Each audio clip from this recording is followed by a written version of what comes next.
Welcome to Rant on Reels. I'm Michael Fooch. I'm Xavier Barnett. Today on the podcast, we will be doing deep dive reviews on the Joker, Gemini Man, and giving you our top 10 DC movies. Woo! Don't you mean?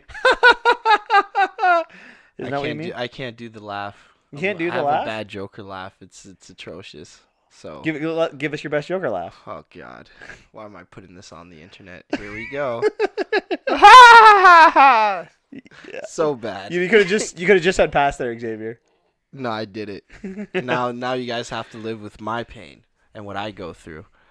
And yes, I know I was gonna go there, but Oh, so you gotta like him for that, right? yes, likes. Yeah, as you can tell, if you like the Joker laugh or want to comment on how bad that laugh is, we're on YouTube, we're on Instagram, and we're on Spotify. We're also on SoundCloud as well. We're all over the place. Every platform that you can think of in your head, we are there. We're there before you, because society told us to do it. Society told us to be like the Joker and be everywhere. I'm very excited to podcast today. Yeah? Why are you excited? A very controversial movie to start with. Yeah. You got, I don't know what the second movie, Gemini Man, was. We'll have some fun talking about that. Yeah. And, it's a chance to show us we're not just Marvel guys. Nah, I'm more harder on DC because I find they have the better comics anyways. Yeah, I and the better heroes, but that's neither here nor there. They probably do have the better heroes. Speaking of though of these comic book movies that are coming out 7 a year, 10 a year, something like that. Not to mention the TV shows. Yeah. Did you hear what Martin Scorsese had to say about them? Yeah, he says he doesn't like them. It calls them not cinema. Yeah. What do you think of that? It's just one of those artists. There's always an artist that doesn't like them, right? I think Jennifer Aniston said it. The one girl, I'm trying to remember her name. She was Jodie Foster says she didn't much appreciate them. Why do you think that? Mel Gibson said it wasn't cinema 2 years ago as well, right? Why do you think these guys are coming out and saying that? Because they can't be a part of them. They can't get it. I think it's more they film is more like an art to them, and they don't consider the film an art. They kind of because of the green screens and stuff like that. The green screens. Well, can someone inform Jodie Foster she was in Elysium, which was all green screen? Yeah, well, if they're we're humans, right? They like to be hypocrites. That's the thing. But I can see where they're coming from. It's the latest trend. It's kind of like superhero movies are like the new westerns from back in the 50s, right? There's a western how many westerns were there? There's TV shows, western TV shows. Go everything. Western movies. It just was over. So maybe I can find it's oversaturated. So do you think superheroes are a fad? I'm not saying it's a fad. Because I don't think it's a fad. I think it's something they've been around since the 30s, right? Batman, Superman created in the 30s, Cap in the 40s, right soon after, Wonder Woman in the 40s. You have all these characters. They've been around. The comics have been around. They've done the animated stuff. It's really only in the last decade and a half where they've been able to put them on screen. Yeah, and I think they're big now, but then they'll find a new it's either superhero movies or sequels or remakes or young YA novel. I mean, in my opinion, I don't think young YA novels should be considered cinema. I'm joking. There's some really good ones. Yeah, Harry Potter. I think it's more. There's not a lot of original ideas in Hollywood anymore. But they don't allow you to be original. Yeah. They frown on that. Hollywood frowns on originality. Yeah, whenever someone comes with Christopher Nolan had to fight to get make it. He said he wouldn't make Dark Knight Rises if they didn't let him make Inception. Right. You have to hold that up. He made at the time you may argue the greatest superhero movie ever in The Dark Knight. Mm-hmm. And then he's like, well, if you want me to make Rises, you got to let me make Inception. But it's not just the studios that's the problem. It's the Academy itself. Inception we can both agree is brilliant. Yeah. And it's original. Yeah. And yet it doesn't win an Academy Award. Yeah, I think The Artist won that year. Yeah. Was it The Artist? I think it might have. I don't know what won, but because that movie sucks. Oh, you're talking about, here you go, an original movie. You don't even give it the props. You don't even encourage oh wow, they made an original movie. Let's give it the Academy Award, or even his look. If we ever do a top 10 on Nolan, my number one movie, it might be Memento. Memento's And amazing. you want to talk about originality? You want to talk about originality, like small budget, not much to go with. Memento. How does that not win Best Picture? Like, why aren't we rewarding these directors and these studios that do go out on a limb and try to make something original? Yeah. I don't know. But I have a question for you with this Martin Scorsese business. Is The Joker a superhero movie? I wouldn't consider it a superhero movie after seeing it. It's Oh. not even a comic book movie, to be honest. Okay, so we're good. I'm glad you said that because you know who produced The Joker, right? He didn't. He got off it. Martin Scorsese. Oh, he got off it. So Yeah. so he He was. got off it to do the Irishman. You know, it's funny because like he was on board to do this movie, but he's not cinema. So does that mean Martin Scorsese is he sad that this movie's making money now? So he's like, I don't care about it. It's not really cinema anyway. Yeah, he was on board to produce it, but then he kind of went away to deal with the Irishman. Fair enough. Any other news you want to talk about? I think we're pretty. I have one thing I want to talk Okay. about. So I went to go see the movie Judy on Friday night. Do you know anything about it? Yeah, it's about the girl that played Wizard of Oz, and then it Dorothy. happened after her. Well, no, it's really about her later life, like the Yeah. last 6 months before she died, like a 3 months period of time. I don't look. I don't pretend to know what Liza Minnelli thinks about this movie. You know, apparently she didn't want to be a part of it. She wasn't happy about it, but I get it. It's pretty much just destroying. Look, I love Judy Garland. I'm a big fan of Judy Garland. She's one of my favorite actresses. I love Meet Me in St. Louis, The Wizard of Oz. You know, she did a lot of stuff with Gene Kelly when she was younger. She's doing great. But at the end of the day, one thing that really bothers me is they made Judy Garland look so bad in this movie.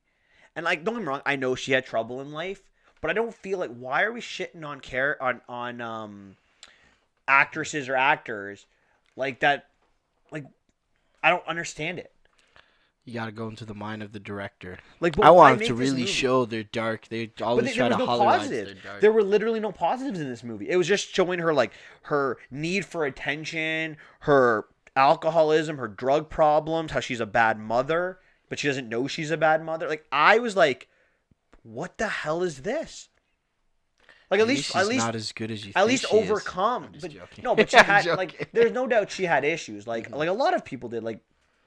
Stuff that you know about is on the set of The Wizard of Oz. A lot of the producers, when they had child actresses, they would give them pet pills, to keep them so they won't eat on set or things like that, keep them awake, and then they give them pills to help them go to sleep after that.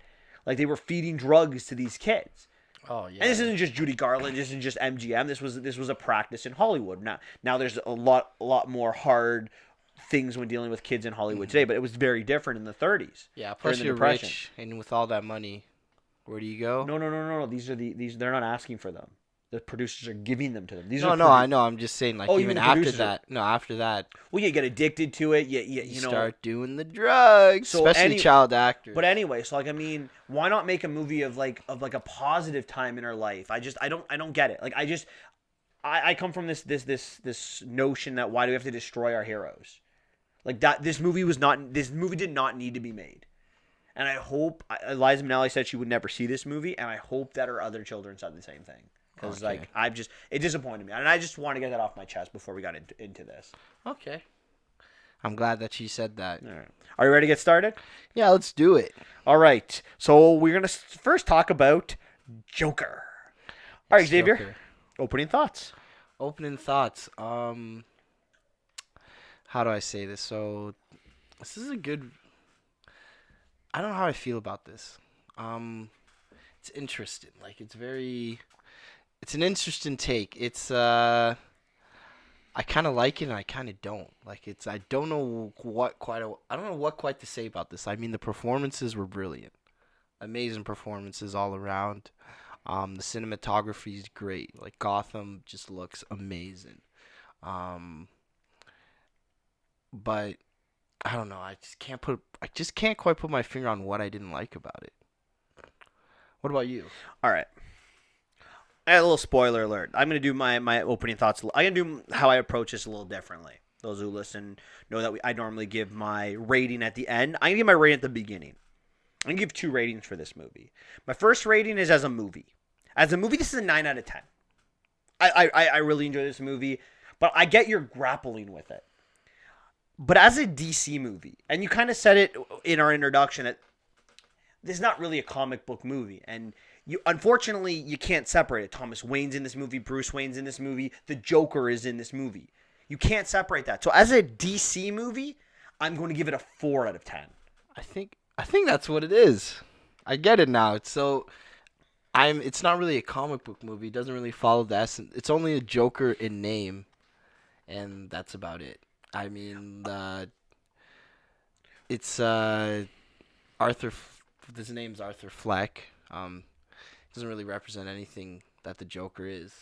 To be honest, not a little bit.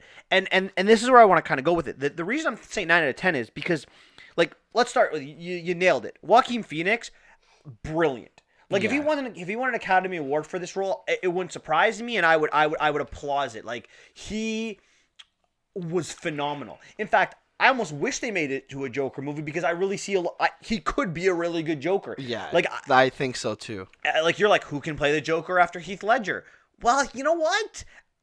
Actually, Joaquin Phoenix kind of would fit the bill for me on this. Yeah, he was great. He is an amazing actor. And I want to talk about, we joked about Scorsese, but what's not to like about this movie? This is a Scorsese movie. Yeah. Like, Taxi Driver, King of Comedy. Those are the 2 movies I was just gonna say in my opening thoughts. Like, this is all Arthur Fleck is Taxi Driver.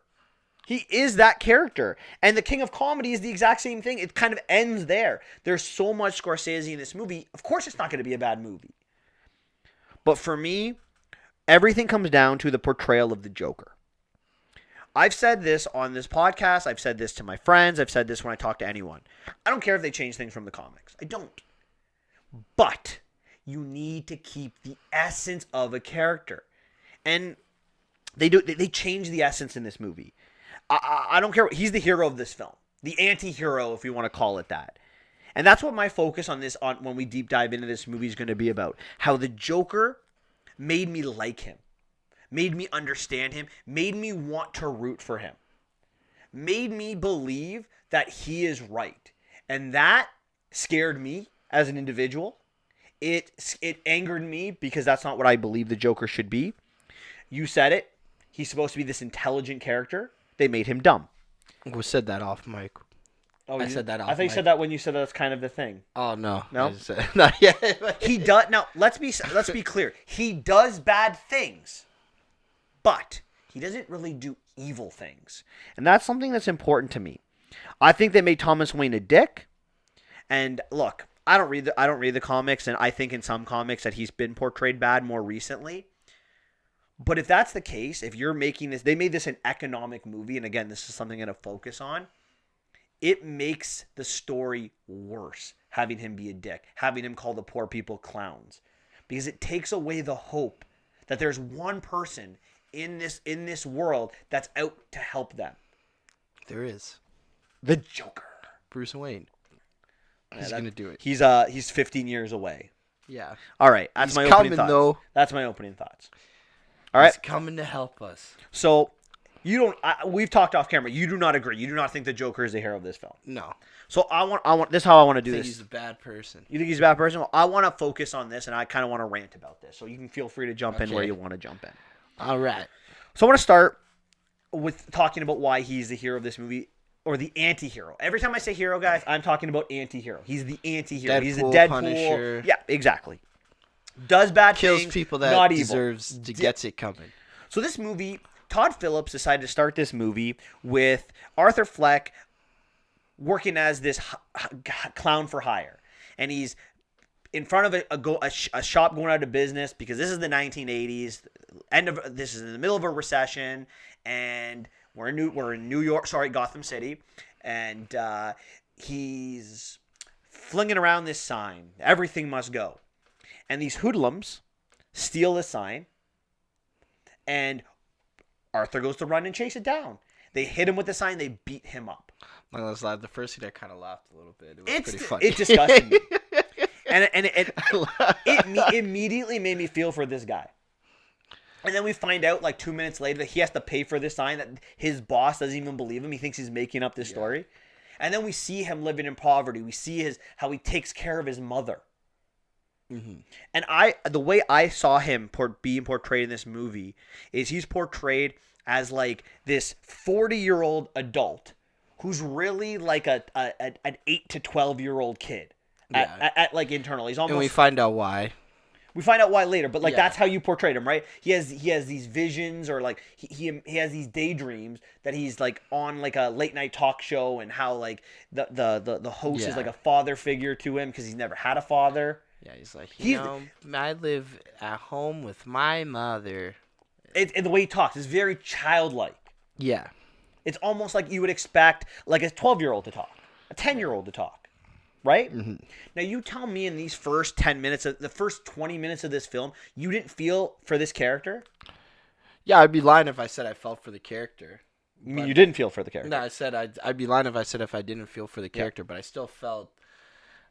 I was like, okay, it's. I stopped feeling when he started making the wrong choices, which I started killing people I didn't agree with. But you're okay with we're all not there those yet. people. We're not there yet. We're not at killing. He hasn't killed anyone yet. So you're okay with murder. He is this childlike character. This kid. We kind of find out through him talking to someone. He's getting medication. He basically is just, he's not well.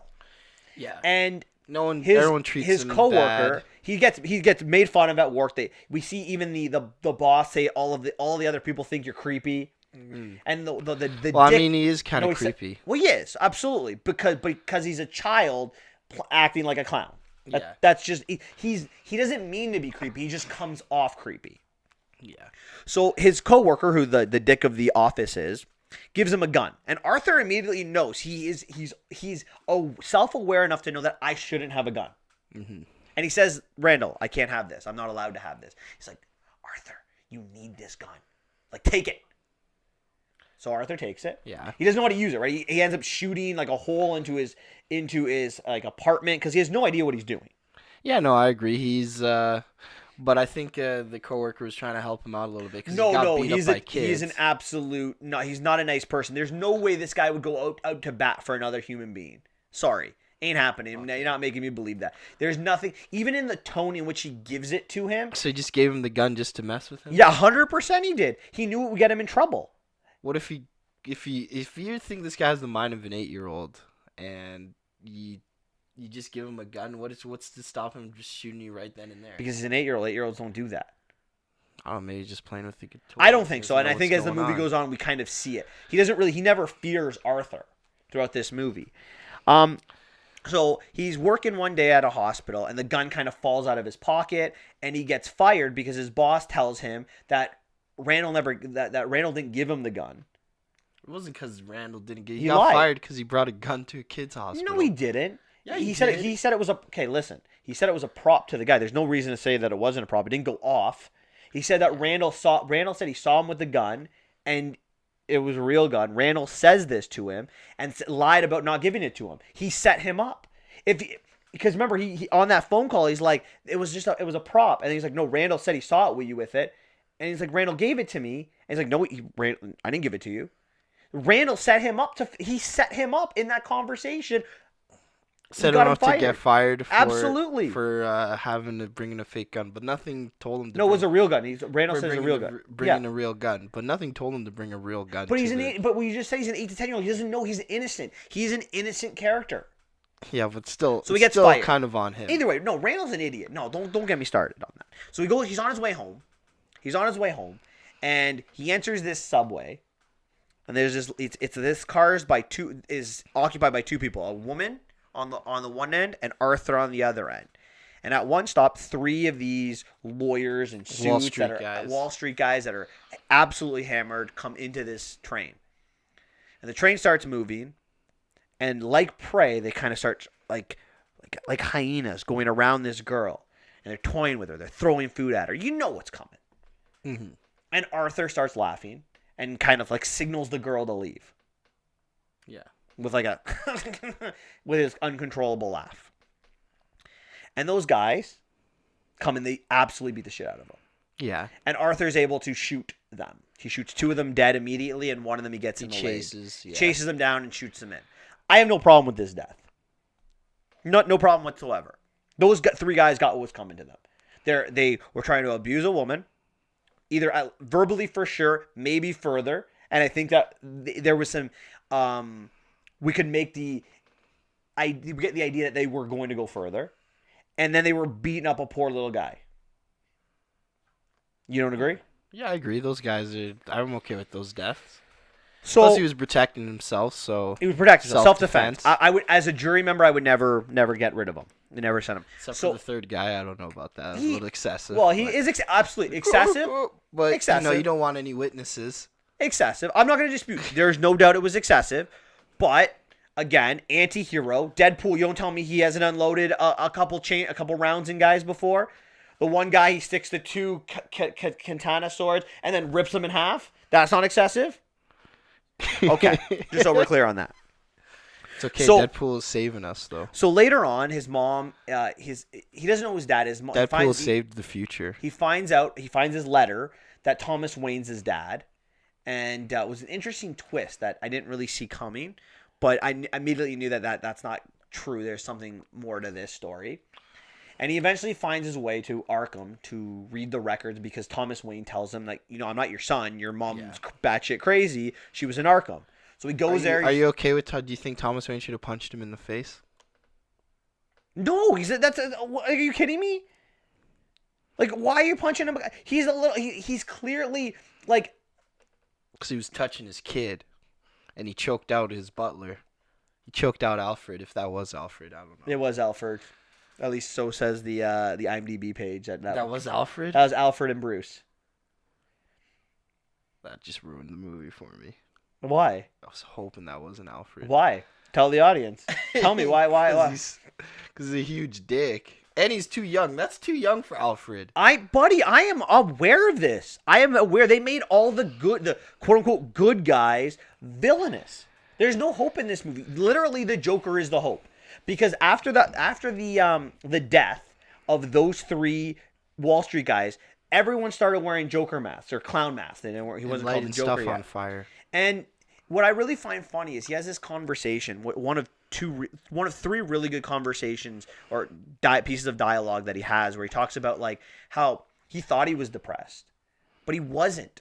He just thought no one noticed him. Right? His life was a tragedy, but now. It's a comedy. Mm-hmm.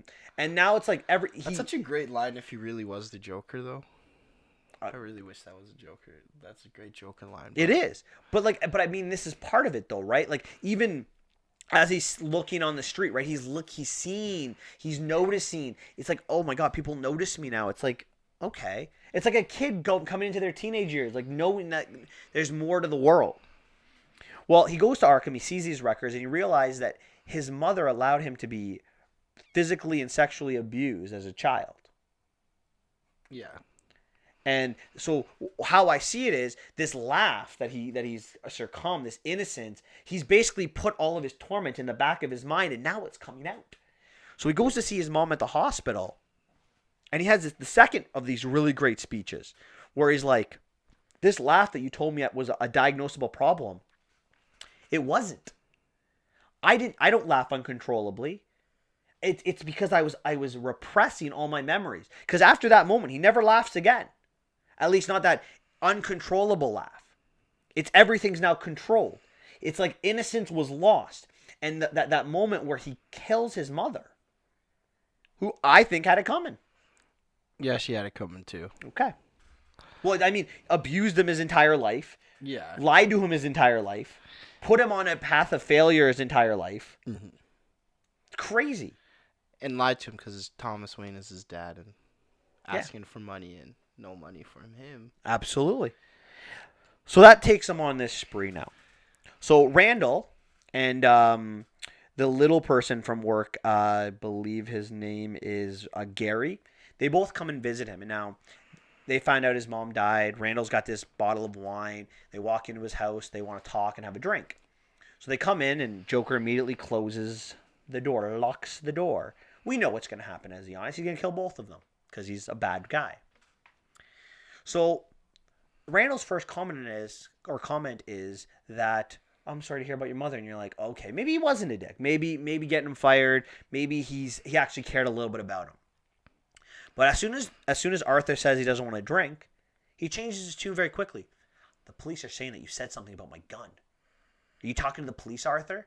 Like challenging him. Like I almost felt at this point, and again, maybe you felt differently, but I'm sitting in my seat. I'm like, Randall's gonna beat up Arthur right now. That was where I was going with this. Were you thinking that? I didn't think that. I thought he was just trying to get their story straight. The way I felt it was like more like, oh, what are you telling the cops? I'm trying to save my ass because I'm already associated with you. So and I'm selfish, and I gave you the gun that killed him, and I could be in trouble. Yeah, that's pretty much what I thought. What about if Arthur said, yeah, I did say that? You don't think that which is the truth, what could be the truth? You don't think that Randall was going to beat up Arthur then and there? Because I did. No, I didn't. I did. I really did. I think Not in front of little man. Gary? Gary. Nah, I thought so. Either way, Arthur takes scissors and just kills him in a brutal fashion way. Yeah. This is a pretty funny scene, though. It's a very funny scene. He's like, whoa, and then he what are you doing, Arthur? Yeah, Gary. That's Gary talking in the background. Yeah. And then... You killed him, man. Gary goes to hide like behind like a chair, and Arthur kind of goes to lie in the corner, and you're like, all right, Gary's next. This is great. And Arthur just looks at Gary. He's like, you can go. Gary goes to the door, but he can't reach the chain to open the door. Mm-hmm. And you're like, he's toying with them. This is great. We're going to see this is the birth of the evil, because so far the people he's killed all have deserved it. But this is the first person that hasn't. So Arthur gets up, and I'm like, yes, here we go. Villainy Joker coming out. No. He opens the chain. Opens the door, and I'm like, oh, he's going to let him go. And he closes the door. And I'm like, yes. But he says to Gary, you're the only one who's ever nice to me. Kisses him on the forehead, opens the door, and lets him go. To me, this is the key moment in the entire movie. This is showing he is not the villain. How can he be the villain? Villains kill good people. Yes. So, to me, that's the moment. I don't think he's the villain. One of the other things that's going on in this movie is that Arthur wants to be a stand-up comedian, and he absolutely bombs one of his act. So bad that the late-night comic Murray invites him to his show to make fun of him, to absolutely torch him. Yeah. So he invites him over. He comes in as in the Joker costume. Here we get the actual Joker. And this is where the name comes from, because on his show Murray called him a Joker. So he comes up on stage and he gives this impassioned speech. And he says, I'm not dressed up politically, but he is. And he talks about the world. He talks about the rich and how they're destroying the poor. He talks about how, you make fun of like people like you. Arthur's like, I don't do anything like that. Or sorry, Murray's like, I don't do anything like that. And Arthur's like, you had me on this show to make fun of me. That's the only reason I'm here. And Murray had no answer. And then Arthur shoots him in the head right on live TV. No, he says you get what you effing deserve, and then shoots him on the head. And he absolutely deserved it. Ever. And he deserved it. And I don't know if he deserves at that moment, it spread a revolt around the entire city. And to me, this is why I don't necessarily view him as a villain, because this is an economic movie. Would you agree upon that? Yeah, I could. And in some parts, yes. It is. It's about this is the Joker becomes a symbol for the poor, the 99 percenters, and Thomas Wayne is the villain he's the symbol of the 1 percenters. So to me, Joker is Karl Marx's hero, because at the end of the day, that's what it comes down to. Traditionally, in Marxist society, the rich are the bad guys, and you need to overthrow them. And that's the Joker. He's starting the revolution. And I mean, I'm not a Karl Marx guy. I'm not a socialist. I am not a communist. I don't believe in that. But one man's terrorist is another man's freedom fighter. And I'm sorry, but by making this economics and by making the 99% have that hope, that beacon, there is no hope. There's no other hope. There's not Thomas Wayne being like, we're going to do this the right way. There's no Batman, we're going to do this the right way. Like, I want you to imagine Bruce Wayne in this movie. Go back to Batman Begins. where Bruce Wayne comes back after being vanished for a while. He walks into this restaurant with these two girls on his thing. Could you imagine if you were on like a date in this fancy restaurant? You saved up like some money to take your girl on the 1-year anniversary to this restaurant, this classy restaurant, and this rich douchebag walks in, and his two girls go that attractive models go take a bath or a swim in the fish tank, and this rich guy, when the waiter comes and says you got to get them out of there, he puts a check in his vest, and the waiter's like, no, you can't buy it off, and Bruce is like, no, I don't think you understand. I just bought the hotel. Like that's a dick move. That's a douche move. That's a 1%er type move. Yeah, but I'd love to do that move. You're right. We all would. But in this world that they've created, there is no hope. I can't hate a guy for doing that because I'd do the same thing. Yeah. So you don't agree with me? I don't agree. Where do you disagree? Well, the last person he killed probably shouldn't have killed. And Buddy Why? too. Why? Because just because he's going to put him on your show to make fun of him doesn't mean you result in shooting somebody in the head. I don't know. There's a little bit of it. But he's a symbol of the rich. He literally, for a living, calls people jokers. Yeah. Makes fun of them. Yeah, but all those poor people that do were watching the TV show happily before the Joker did what he did. So it's not like... Yeah, but when he does it, they don't turn against him. In fact, that's the moment where they embrace him. When he gets arrested into the backseat of the cop car, they come to save him. To tell me, thank you. They thank him for this. This isn't like one of those things where it's like, oh, you're my hero. Wait a minute, you just did that. I'm sorry, I want out of this. This is a legitimate moment where they turn onto his side. Honestly, I feel like one of the things it does get right about the comics is that Gotham is a terrible place and all those people are terrible people. Yes. And that's probably why it is the way it is. I mean, Thomas, we can portray Thomas Wayne however you want, but that's not my major issue. The thing about Thomas Wayne is, no matter what, Gotham was not a good city when he was alive. So him being portrayed as a dick, I'm okay with, because, I mean, it wasn't a great city beforehand until kind of Batman came around and changed everything. Plus, we don't know. The one thing that we don't really know is if he killed Zazie Beetz' character. Because if Zazie Beetz gets killed, we don't know. And for those of us who don't know, Zazie Beetz plays the next door neighbor who Arthur kind of visions that he has a relationship with, but doesn't. And he goes into her apartment, and she gets creeped out by him. And I assume that he doesn't kill her because we don't see. I assume he does because it's kind of. It's heavily implied. But it's not heavily implied because he doesn't kill Gary. If he kills Gary, I'm with you.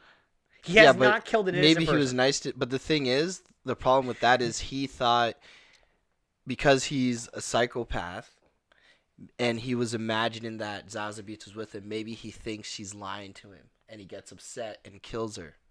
And that thing with Gary, he never had that type of relationship. Then put it on screen. I can't. I see what you're saying, but not putting it on screen is so vital for this character. That's the thing. That's my problem. We can argue to days and back, but like the thing is that the one crucial scene that really need to know to really understand. Then we should assume that because it's not on screen, it didn't happen. No, because they still got heavily implied. I can't. Where's the heavily implication? Because when he leaves, there's an ambulance coming. There's an ambulance. It's poor Gotham. I don't know. I don't think so. All I know is right after he leaves, though. All I know is in what I saw. I can't argue with you because we're talking hypotheticals here. Yeah. I can't argue hypotheticals. I can only argue with what I saw in the movie, and what I saw from the moment the movie started to the moment where he kills Murray, or the moment that he is on the car rejoicing. That from those moments. Everyone he kills deserved it. And yes. Plus, he killed the nurse at the end, too. Well, so that's confirmed. Hold on. I don't want to talk about that scene just quite yet because I want that leads to another question about the movie. But I want to talk about the movie itself because that's why I gave it a. Can we stick with this scene? Yeah. Fair enough. You can argue that he killed quote unquote innocent people, but killing innocent people doesn't make you a villain, does it? Well, didn't you say that? He's not a hero because he killed innocent people. Well, no. I'm saying I don't. First of all, I don't think they're innocent. I think they're all guilty. But if you think they're innocent, does that make him a villain? If you kill any innocent people, does that make you a villain? Not a villain, but I'd still say, how do I say this? It's more he's not a good person. He's the anti-hero. I agree with you. He's the anti-hero in this movie. He's not a hero to me. Okay. But maybe because I don't agree with his views. That's I don't agree with his views either. But that's why I don't think he's an anti-hero. But I will say heroes do kill. Like the heroes in like I'll use a Marvel example. Thor kills innocent people. Yeah, he's a warrior. In the first Thor movie, he's a soldier and a warrior. He goes to Odenheim, where they did nothing wrong, and he kills people. Yeah, he's a warrior and a soldier, so it's different. Oh, so being a warrior and a soldier makes it okay. Well, his government told them to do it. No, it didn't. In fact, Odin banished him for doing it. So we forgive him in the end because he sacrifices himself. So all those people he killed on Odenheim, that's okay. Or let's talk about Arnold Schwarzenegger's character John Matrix in Commando, where he kills an innocent well, not an innocent person, but he says I'm going to kill I'll kill you last, and he holds him over the California's hill, and he drops him. I never watched that movie, so I can't. Fine. Austin Powers, when he steamrolls over a guy, like the one guard that's like frozen there, and Austin Powers on the steamroll, and he literally rolls him over. He's a spy. He kills an innocent person, an innocent guard, had no harm there. John Wick's an assassin, but he's a hero. Oh, but Ben, he gets paid. I don't think John Wick's a hero. He's not the hero in the John Wick movies? Okay. The Suicide Squad, Harley Quinn, I think you're mistaken protagonist with hero. They're the hero. You're telling me that Harley Quinn was not a hero in the Suicide Squad? She's a protagonist, but she's a villain. That the Suicide Squad is made up of villains doing. You're right, because she's controlled by. But they made them good. They made the scene where they're talking like in the bar where she's like, well, I want to be more than this. Yeah, those are hero lines. You tell me Deadshot didn't have heroic lines about helping my son? Yeah, but that's because Will Smith wanted him to. You're right, but that's my point though. This is my exact point. We're supposed to feel for these characters. John Wick is definitely a hero. You ask people, is John Wick a hero? They will tell you yes. Yeah, because he killed for a dog. Some people, yeah, but doesn't mean they're right. Just because you ask someone. So you're thinking John Wick's so Thor can kill because, just so we're clear, Thor can kill because he's a soldier. Arnold can kill because he can kill for the sake of killing. I didn't see. Fine. Austin Powers can kill because he's a spy. Yeah. John Wick can kill because he's an assassin or he's not a hero. He's not. And the Suicide Squad are all bad. So the Joker's ability to kill. What about all those accidental deaths, the innocent bystanders, the collateral damage? Luke Skywalker blew up the Death Star. You tell me there weren't innocent people that did not want to be that were working in the cafeteria or the cleaning staff that were forced to be there, that were just trying to make a job? That that thing was destroying planets. What about the people? You got it. Let's just let it destroy the planet. Right. You know what? I'm not. That's not my argument. My argument is that heroes will kill innocent people. That doesn't make you bad. So even if you think he doesn't mean to kill innocent people. This guy is killing people he's solving issues. I don't know. I think those people deserve to die. It's not like Thor went on to a talk show and just zapped the lead singer. That's kind of exactly what he did. He went to go speak to the leader of the Odenheim. They made fun of him a little bit, and he literally killed people. That's exactly what happened. No, dude. Yeah, that's exact. Do you want to put on the first Thor movie to watch that scene? You know it did. We can put it on if you'd like. I'm just saying that in this movie, the Joker does bad things. He does. I'm not going to sit here and deny it. But so did Deadpool. He did brutal things. In order to get back to the person that made him into Deadpool, he brutally killed 40 people? Yeah, I don't think Deadpool's a hero.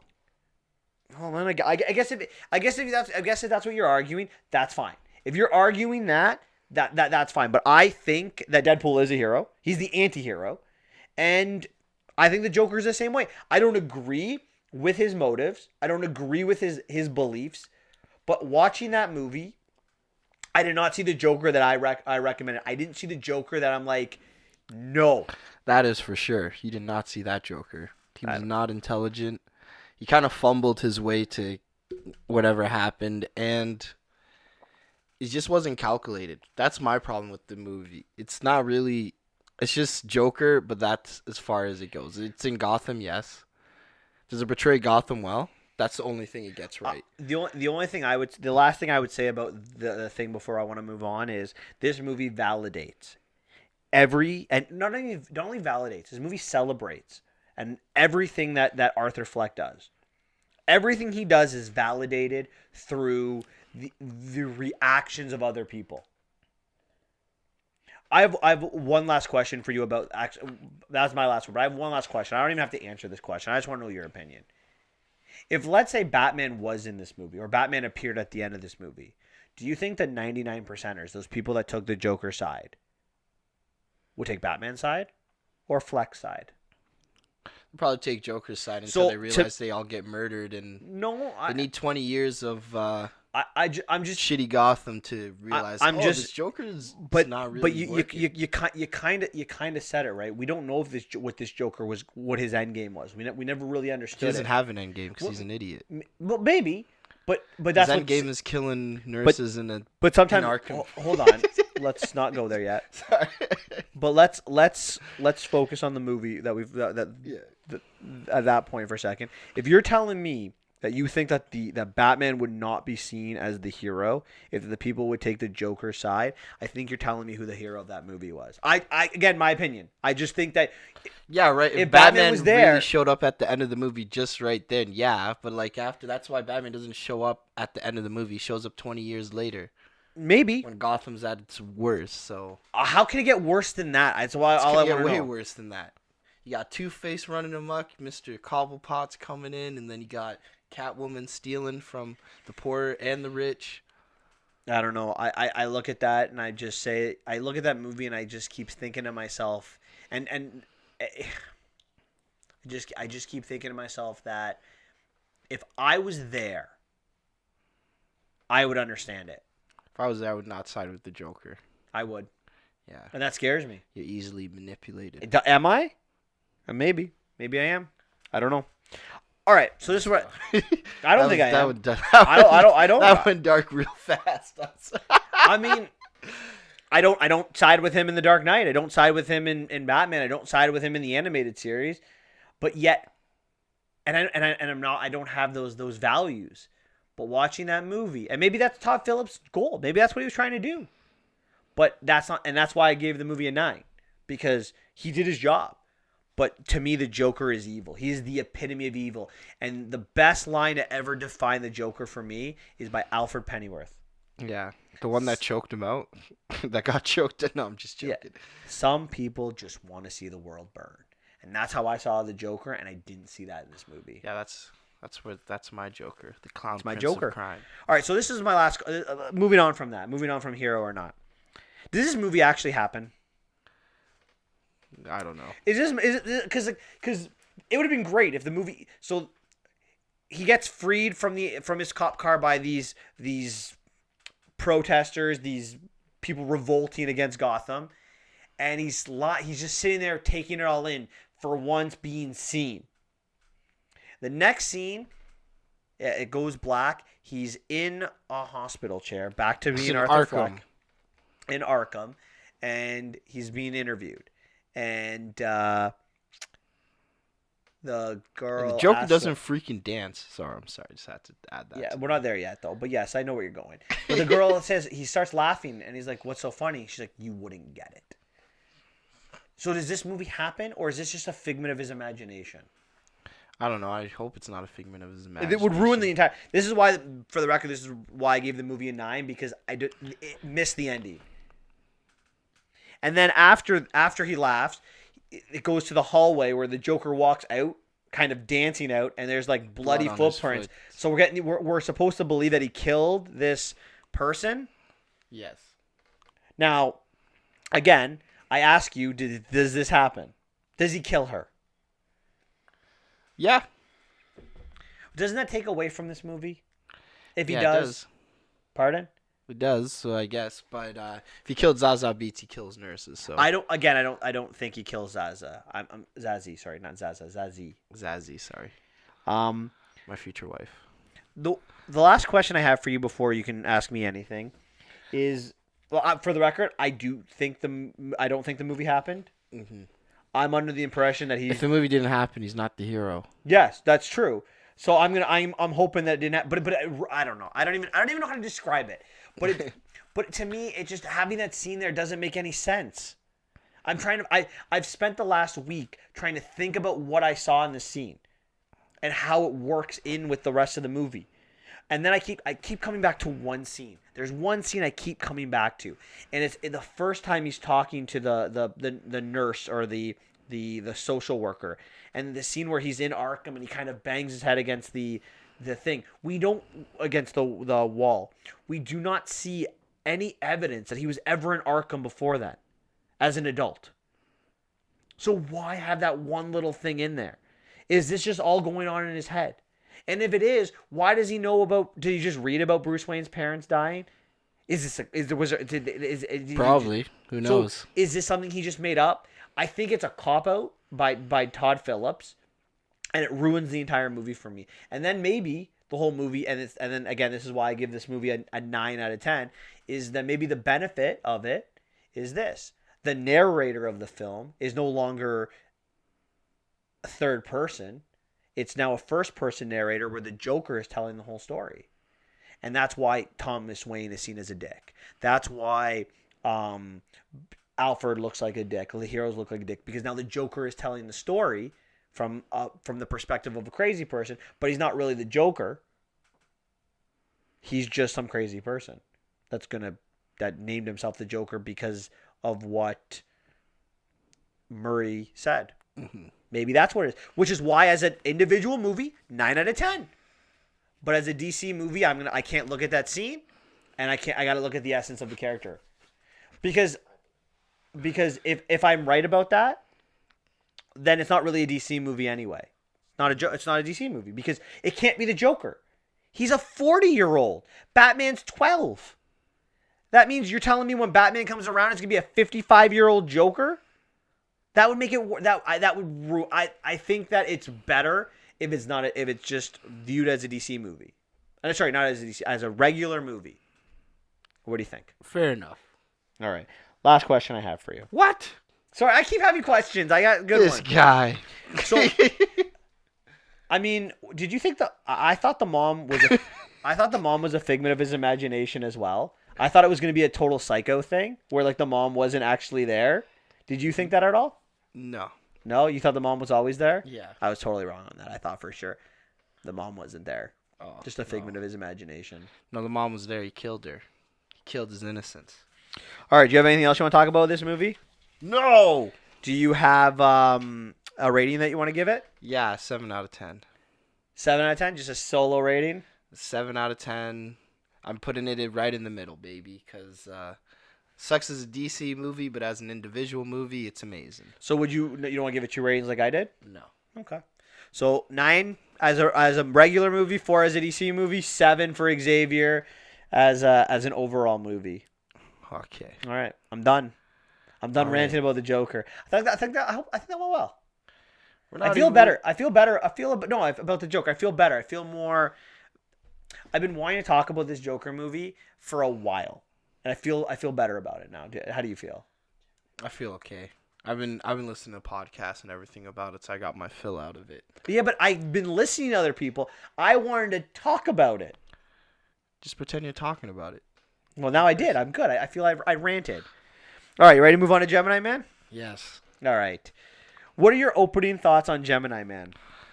This possibly could be in the run-in for worst movie of the year. The only movie that might be worse is Replicas with Keanu Reeves. Because that was the worst thing I've ever seen. No, actually, I forgot. So there's 3 in the run-in. It's Replicas, Crawl. The Crawl, yeah, that crocodile movie, and this. I know how much you loved Crawl. Gemini Man, I don't know. Like this is the worst CGI use I've seen in years. And the thing is, I wouldn't have noticed it, but in the lead up to this, they just kept talking about how this was such a huge advancement in aging and technology. They actually said that? Yes. Oh, God. There's no chance they said that. They said that. Oh my!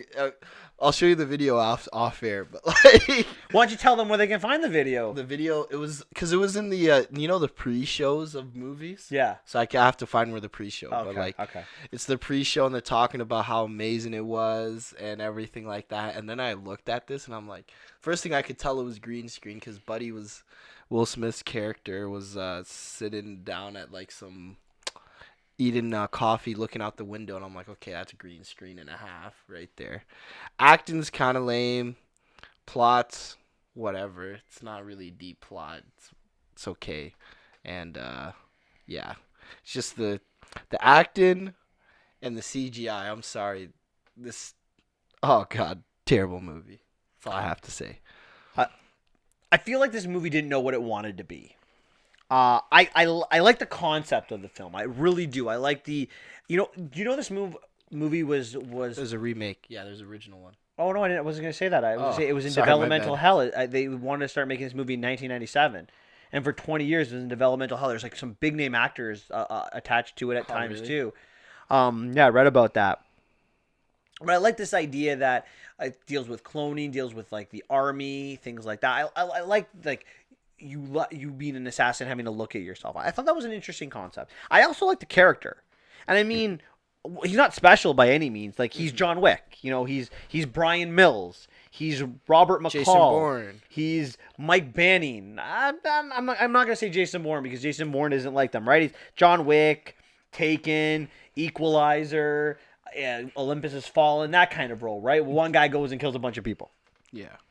So what's not to like about that character, right? It's becoming a stock character these days, like a go-to character where one guy just goes and kills a bunch of people. I'm the best of the best. Yeah, exactly. That's no what we're. one's But that's better what than me. that's what we're finding. And what I Rambo clones. personally didn't like was how they executed this film. And you hit the nail on the worst part of it. The CGI. I mean, oh my God, it was brutal. How it looked on the action scenes. Yeah. I mean, it looked like it was. I was watching. It looks like I was watching video like game. Transformers. That's what it did. Transformers had better CGI. It than might that. have, and then those Not even movies that, haven't it's held cool. up. Those movies have not held up.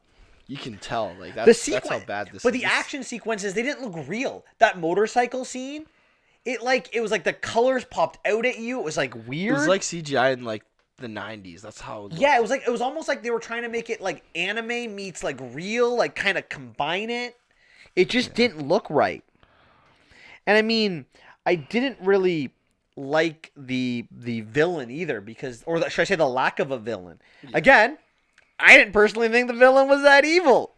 I think I might be a bad person. Yeah. Because I'm on the villain side again.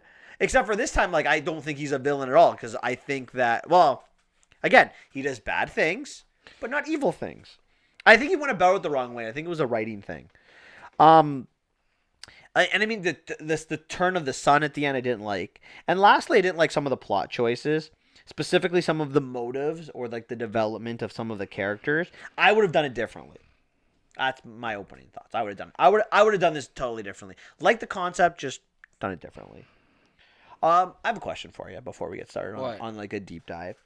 Does this movie remind you of another film that you watched this year? No. To me, this is like watching this, other than like the cloning element, was like a spinning image of Angel Has Fallen. Oh my God, that's so true. Like, don't you think about That's it? another terrible movie. Yeah, brutal. That's a runner for a year worse. Yeah, but don't you think like even like how like there's this company that's doing something illegal. Yeah. And like the hero that's like the best of the best is now the villain and has to go. No. Yeah. Terrible. Right though. All right. Killed some Russian spy. Shot him in the head. That's the opening scene, people. But yeah, so Henry, Will Smith's character, it's like his last mission, and he's in Liege, and he shoots this guy from like 2 kilometers away on a train. He shoots him in the neck. But he's going to feel the shot, he's so gonna retire because he missed, right? He was supposed to aim for the head, and he's like, if I was an inch over, I would have, or like a millimeter over, I would have killed a girl. Yeah. Like, I mean, like, no, I'm not doing that anymore. Like, I'm done. So the government, they're going to keep an eye on him. And one day he's told that the last person he killed, this scientist on the train, he wasn't actually bad. He wasn't a terrorist. this character that tells him his name is Jack, is an old friend of Henry's. Does Jack not understand the scope of what's going on, do you think? No, clearly, because he just sits in a boat and has sex with beautiful women. So like, why is everyone worried? Like if like Jack has no idea what's going on with this. Well, here's the name. Like, is Henry gonna do anything with the name that he gives him anyway? No, he didn't do anything, and they kind of forced him to do something. Exactly. They probably should have just waited and see what would have happened. That's what I would have done. Like I feel like the main plot problems with this movie, it's all forced. Like everything's like forced down our throat, and like the things that people do like don't make sense with the job descriptions they have. Like, oh my god, he knows too much. Kill him. Let's kill the best. Like and I really don't like that about these movies where the government's seen as this villainous force. Like they're going to just throw away their Okay, Thomas Hobbes. What do you mean? You don't like seeing the government seen as a negative because we need the government to control everybody. No, I said the opposite. I said the exact opposite. I hate movies where they do this. They make the government the bad guy. Yeah. So the government's solution is to kill Henry, and the agency that he works for is going to come and do it. So they at night they come and attack him. They kill like his scout and like his best friend, and then they're coming to kill Henry.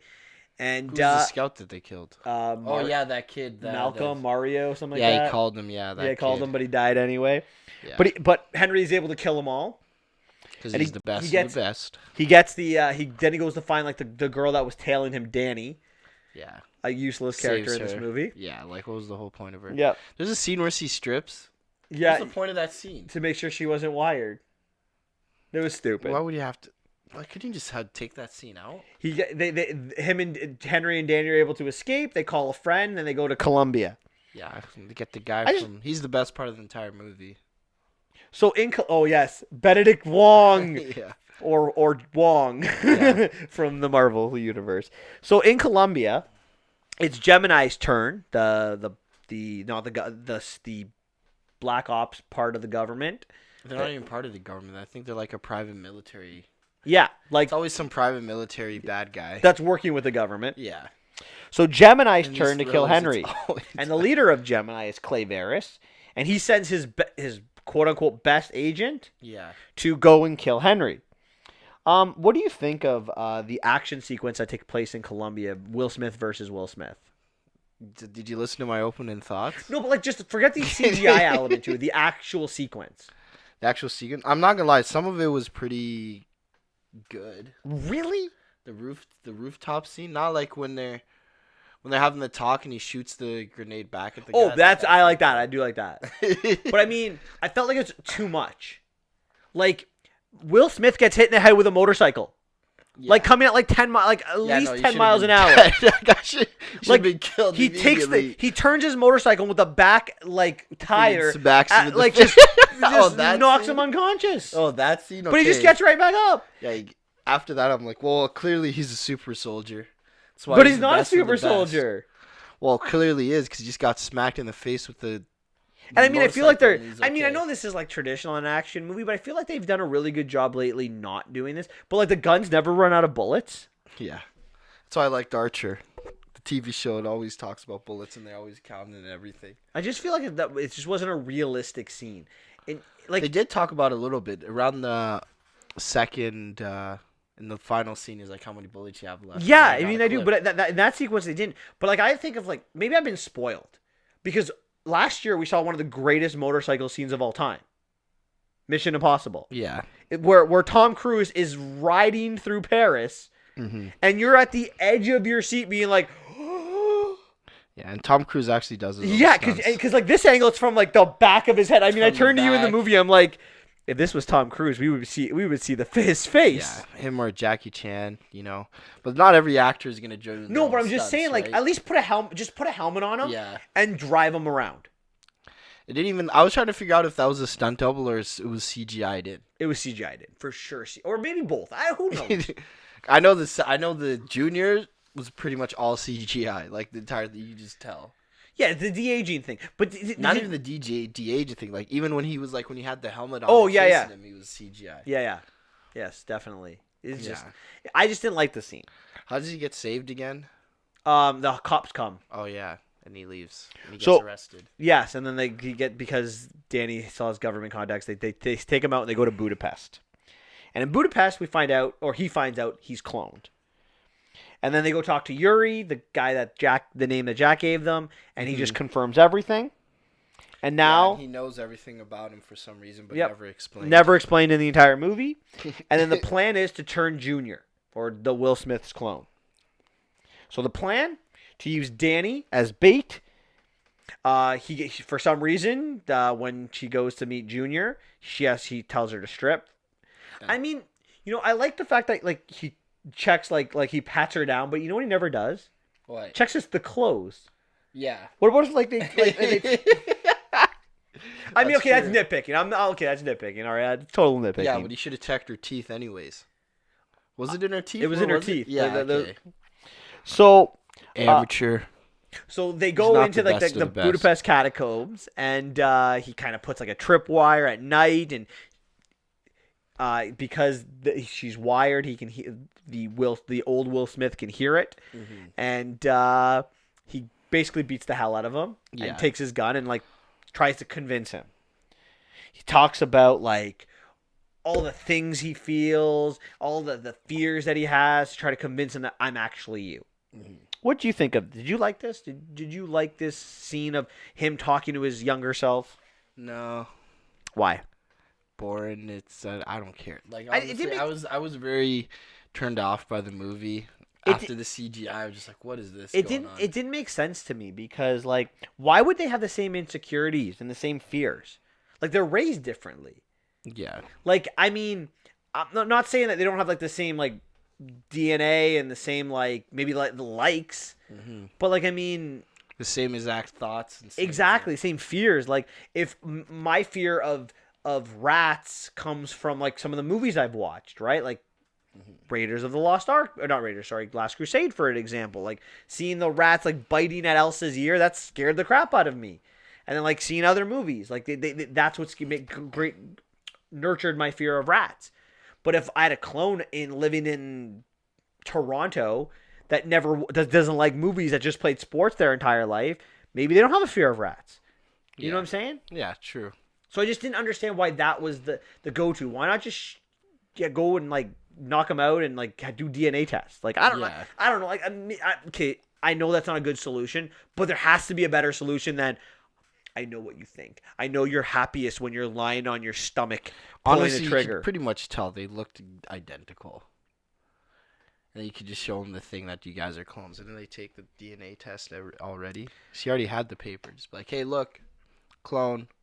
Okay. Yep. All right. So Junior escapes and he goes back to talk to his dad, Clay, who basically says, yeah, I did this. I wanted the best super soldier. Henry was the best. But I love you. And he was very clear on this. Like he loved this kid. He raised this kid from birth. And he went hunting, and he said like what he wanted to do was get rid of all of your insecurities by telling you every day how much I loved you, how much you meant to me, right?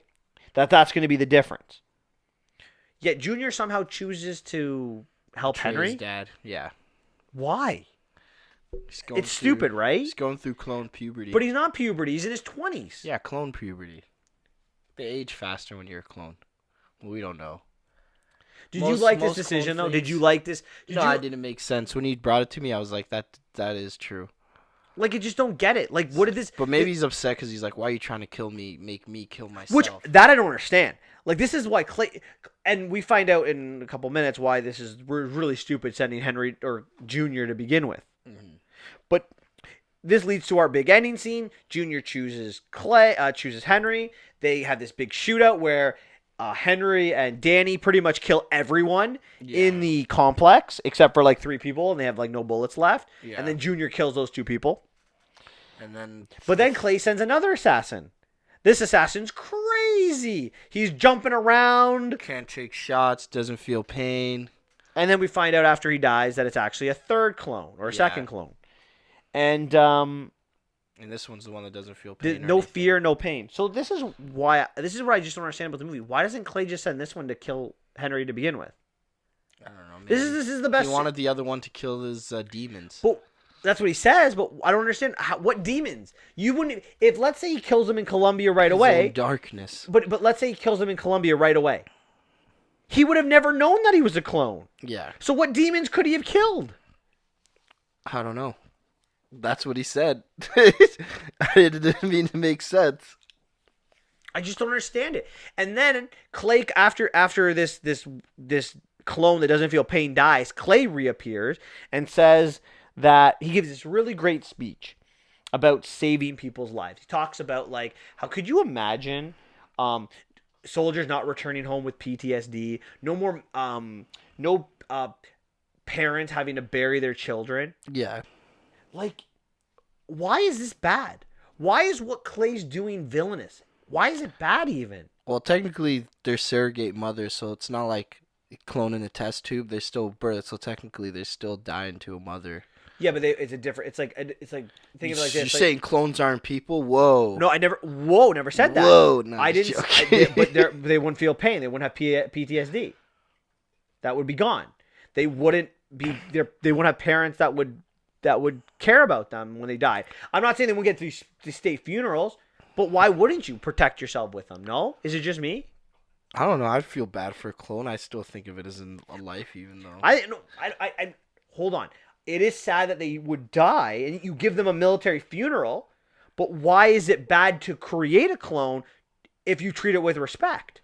And I think we saw Clay treat both clones with respect.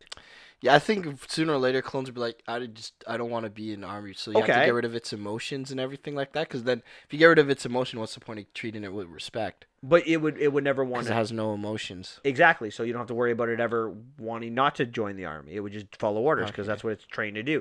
And I mean, you could talk about genetics and morality behind this, but isn't our security more valuable? Wouldn't you create a couple clones to save 1,000 people? Create 2 clones to save 1,000 people? Wouldn't you do it? Do the ends not justify the means? I mean, it's a very political and moral question. Well, we're overpopulated, so Maybe. let the colon begin. I don't know. I don't know. I just don't know. I just think that what Clay's doing is forward thinking. I don't necessarily see it as bad. And then this is kind of where I'm going with this because, we get to this point where Junior is going to kill his father after giving this, I think, very good speech. This speech, and that basically says that I'm just trying to think of the future, and I don't want soldiers dying. I'm like, okay, that makes sense. And Junior's initial thought is to kill him, and Henry's like, no. If you kill him, that darkness will never go away. So what happens? Henry kills him. Now you tell me how that's any different than Joker killing Murray. Well, the difference is Murray didn't try to kill him many times. Yeah, but he's unarmed. Put him in jail. Kill him in cold blood? That's his. Hey, that's his issue. Oh, okay. That's his prerogative. So you were okay with it then? What? I wasn't really. I'd rather him go to jail. I didn't like that whole part because I thought he was. Because at the end of the movie, he's like, "Oh, I'm trying to change my darkness," but then he just kills him anyways. It was funny. Where do you think this anger comes from that Junior has towards his dad? Like he's going to kill his father for trying to save lives. Maybe because he's a clone and he doesn't feel like a real person. Like I said, it's clone puberty. Maybe that's what it is. And then basically Junior goes to college. And that's the worst CGI sequence we've ever seen in our lives. And that's pretty much it. That's all you have to... That part of like, what the hell is this? What's the worst part of this movie for you? The worst part of this movie, that motorcycle scene? Chase. Oh my god, the worst. Like this from start to finish. As soon as he gets on the motorcycle to the end... Like, what the hell is this? Absolutely. Getting hit in the head with the motorcycle is by far the worst thing. And I mean, I'm all for movie magic. When I first I'm saw all that. for movie magic. Like, I get it. Like, I understand, like, listen, like, it's a movie. But, like, that's just so out there. That's like getting shot in the head and just walking away. Like Kingsman. Yeah, like that. Yeah, pretty much. What would you have done with it? You agree the concept's interesting, right? Yeah. What would you have done with this concept? Maybe, I don't know. There's so much you could do with this. Just not like, there's a lot you could do with this whole concept, right? Like, maybe have, maybe like, not like an iRobot concept, I was going to say, but like, have him be like his little partner or something, or like, He is an ex. He's maybe Will Smith. Henry is the bad guy, and he used to be a good guy. And then what's this called? Like Metal Gear Solid, the video game. So you want to make Henry the bad guy and make the cloning the good good The good again? guy. I would. Yeah. I actually like that idea. If I'm okay with a lot of And what then at the end of the movie, he discovers he's a clone, and you're like, "Oh, sequel! Boom, $1,000,000." I don't have a better idea than that. I think that's better than what I was gonna come up with. So I like it. Good. Oh, okay. That's good. All right. Instead of don't have that revealed, because if that reveal was at the end, we all know it's Gemini Man, but like if that reveal is at the end, it'd be a good people would talk about. They're like, "Oh, what? He was really a clone at the end," and then you get sued by Kojima because that concept that was introduced midway through Metal Gear Solid, but good thing. I like They that. did clones really well. I like that idea. I even like the aspect that he's in, I don't know, like that maybe the person cloned works for a different government even. Oh, yeah, that's true. true. So like that, he is the person, like you said, Henry's bad, but he doesn't work for the U.S. Like he's just like a spy. He defected, yeah. Yeah, something like that. That'd be interesting. And like you have to go, and he knows that you're going. Like I don't even think you need a twist in that. Like just be like he knows he's going against himself. Like the program. I don't know. I don't know what I would do, but I feel like there's things that they can do, and smarter people than me could figure it out. Yeah, like I said, a very interesting concept. There's a lot you could do with that. This not so much. This probably not the way. Okay. Do you have anything else you want to talk about Gemini Man, other than the fact that the CGI is absolute trash? I'm gonna be writing a script and I'm gonna send it to Hollywood real soon. I mean, if that gets made, it took 20 years to make this movie, but it got made. Yeah, but I have a better idea. I have a better concept. So yeah, you do. Oh. Here we go. All right, what are you giving this out of 10? I give this a 2 or a 3. Unwatchable. Yeah, 2. Yeah, I don't want to watch this. I never want to watch this again. I'm gonna give it a 4 out of 10 for concept. Like, it's got an interesting concept. I don't know if I would watch it again, but I wasn't watching it the entire time thinking, oh my God, is this ever going to end? There was enough, like Benedict Wong gave me enough comedic relief. Yeah, he's the best part. Okay, maybe it's a 3 then. I like Will Smith. Here's the thing. Will Smith isn't bad in this movie. No. It's not like Will Smith, you're like, oh my God, Will, what are you doing?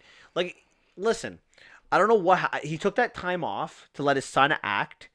And I don't know what it's been, but he's just After Earth, this movie. I feel like he's lost his mojo in picking good scripts. Concussion. Concussion was critically acclaimed. He could have won. He was nominated for an Oscar for that one. I hated that movie. I didn't like it either, but I mean, he was good. He was good. It was critically acclaimed, and he was phenomenal in that movie. Yeah. Tell the truth. Tell the truth. So good. I didn't like the movie, but he was good. Yeah. But I mean, that's the thing, right? Like, has he made a good movie since he's been back? Some people, the haters, are gonna say Suicide Squad. Suicide Squad. Brutal. I don't know. Men in Black 3, maybe? Was that after that was the first movie that he came back for. Oh, okay. You know which one I really like? I don't remember the name of it. Where he's like where his son died, and like he's like whatchamacallit, like he's like owns like a company or part of and they're all trying to take the company away from him. Yeah. That movie. I really like that. I don't remember what that movie's called. I forgot that movie. But yeah, that one was the good one. That was a good movie. I don't know. I don't remember what it was called, but I just remember it came out like they all were supposed to pretend to be ghosts and stuff. Yeah, I thought it was his mind, but yeah, that one was. But yeah, they were pretending to be ghosts, but they weren't. I don't know what it was about that movie, but it spoke to me. Yeah, that one was a good one. I think that's the best one that came out. But I think that's good. Yeah, okay. I remember. All right, so we're done. 4 out of 10, 3 out of 10. Yeah. All right. On to the top 10 DC movies. Top 10 DC movies. Would you like to start this one, Xavier? Sure. Let me pull up my thing. Okay. What is your number? Actually, you know, before we start, I just want to apologize to you. Why? Actually, you know what? No, you tell you. I'll apologize when I do my first one. Go ahead. Okay. All right, my number 10 movie is V for Vendetta. That's my number 10 DC movie. Great concept. Natalie Portman's in it. I love V. I love the concept. Great character. I liked a little bit of the twist at the end. And just the overall meaning behind the movie and everything like that. Great film. So, my number 10 movie. Before I tell you my number 10 movie, I got to be honest with you. This is I got to apologize. I found this list really hard to do. I'm like, when we were coming up with what we're gonna do for our top 10 list today, I had two options. I'm like, we do our top 10 DC movies or our top 10 Will Smith movies, and I was like, I mean, we always talk Marvel on this. Let's talk DC a little bit. I mean DC, like we can do. Show us that we're DC fans, and I'm trying to compose this list, and I realized how many that DC doesn't have very many good movies. This list really starts for me at number 7. So my first 3, they're okay. Okay. So my number 10 movie is Superman from 1978.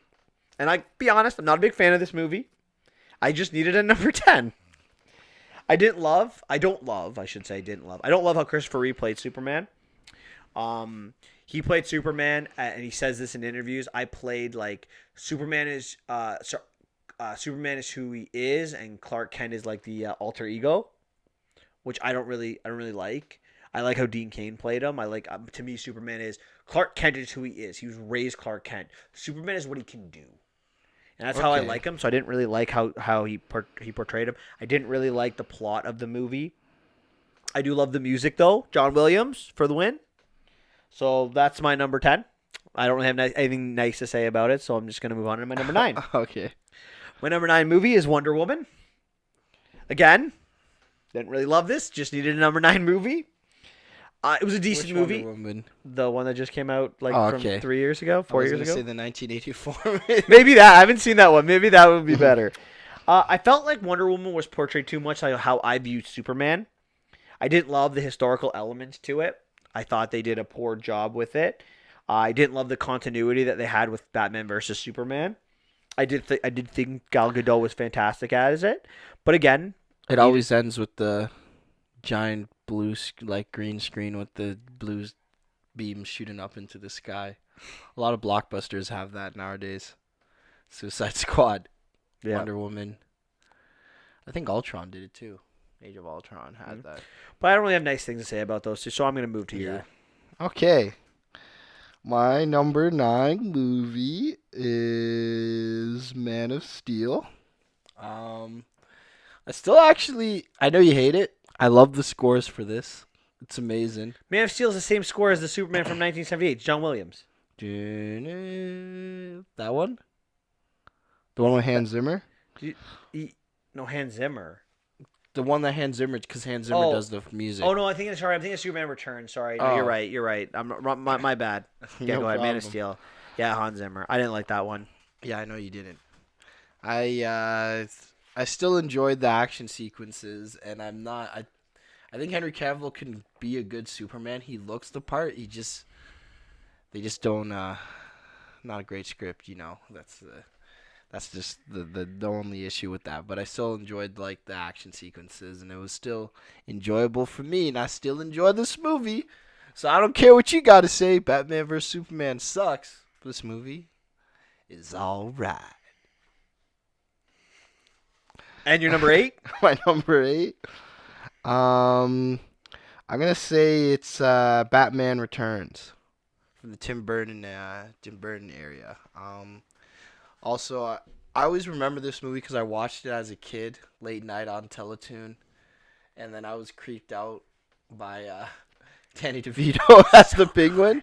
But I don't think there could be a better portrayal, like physically, a better person to play the Penguin, because he's great. The thing is, the thing I don't like about it is kind of ruins the Penguin, because to me, the Penguin, he's kind of like a poor man's Lex Luthor. Whereas he's an aristocrat, and he's called Oswald Cobblepot, but in the underworld he's called the Penguin, and that's his domain.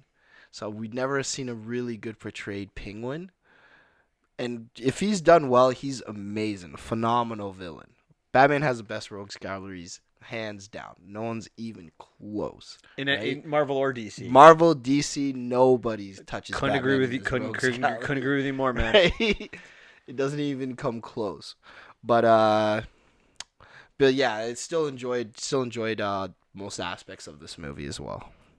Different take on the Penguin. Okay. My number 8 movie is The Dark Knight Rises.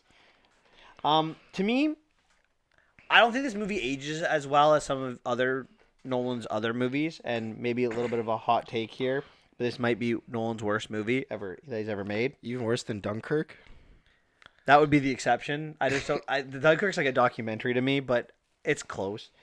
I mean, I liked it. Dunkirk. I like this movie, and I just don't love it. I think the timing is off.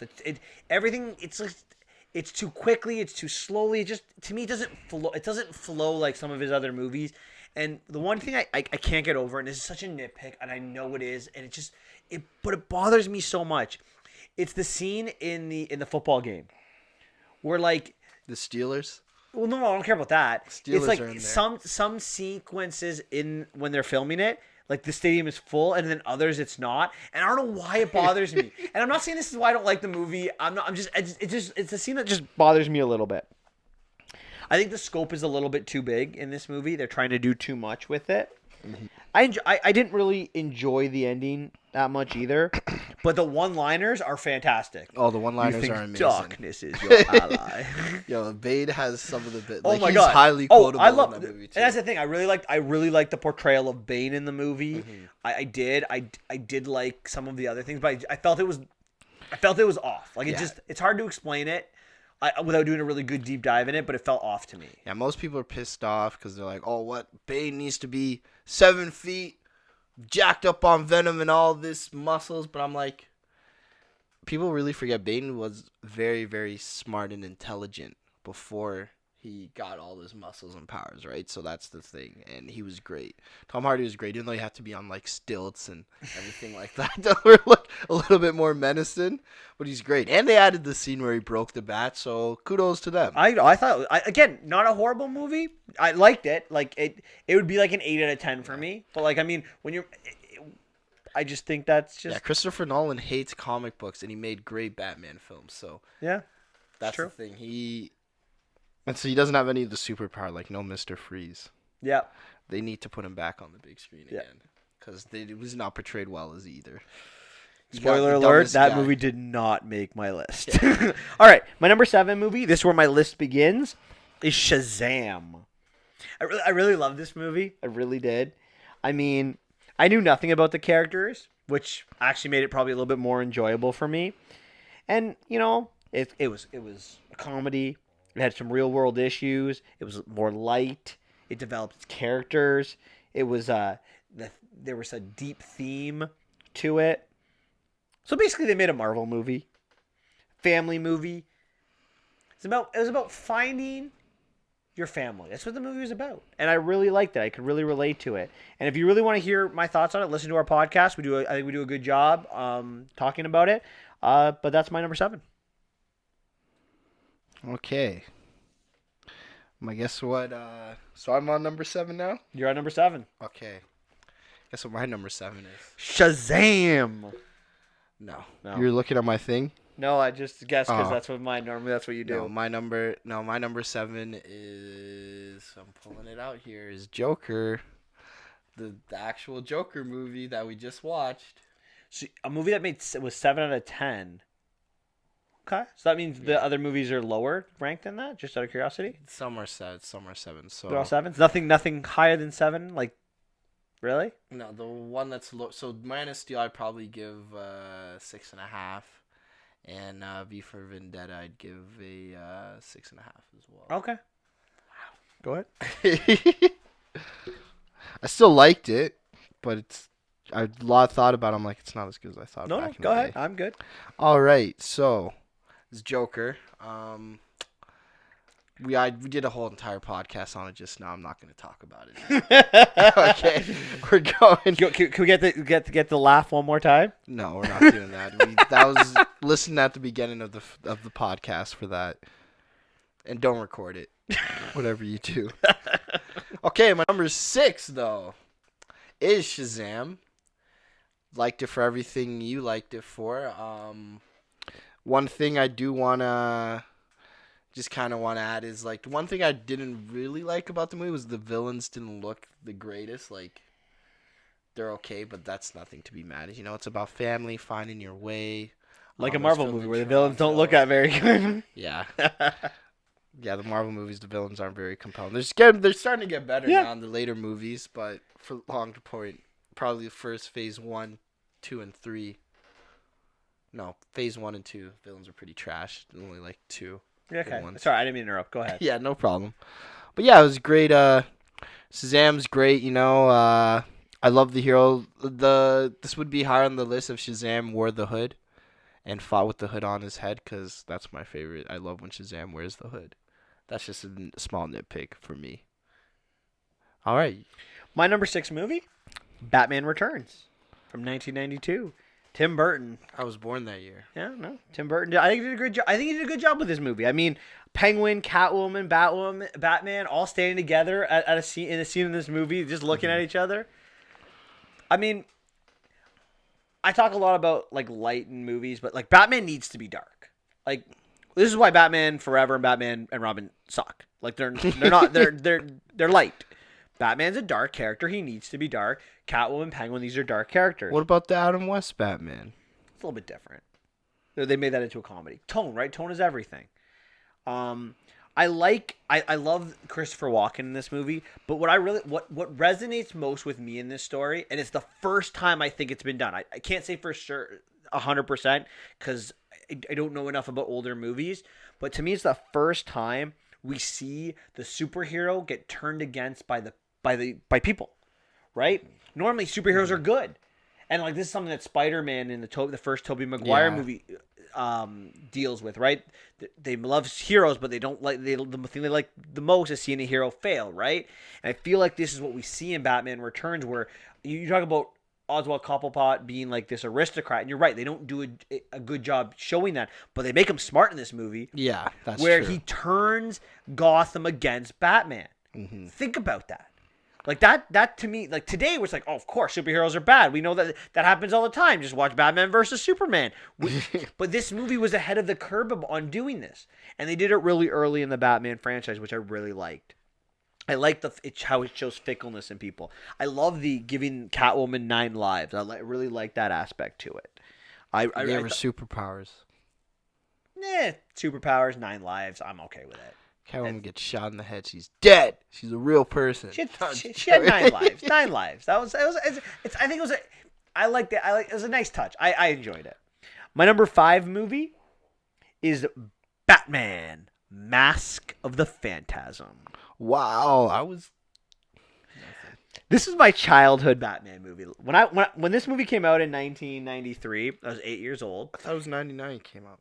No, Mask of the Phantasm came out in 93. Oh, yeah, no, I keep thinking Sub-Zero. The Sub-Zero one's 99. No, 93. I was 8 years old when it came out, and at that age, I was not old enough to see Batman or Batman Returns. So the first real aspect of seeing dark Batman was this Batman Mask of the Phantasm, which I loved.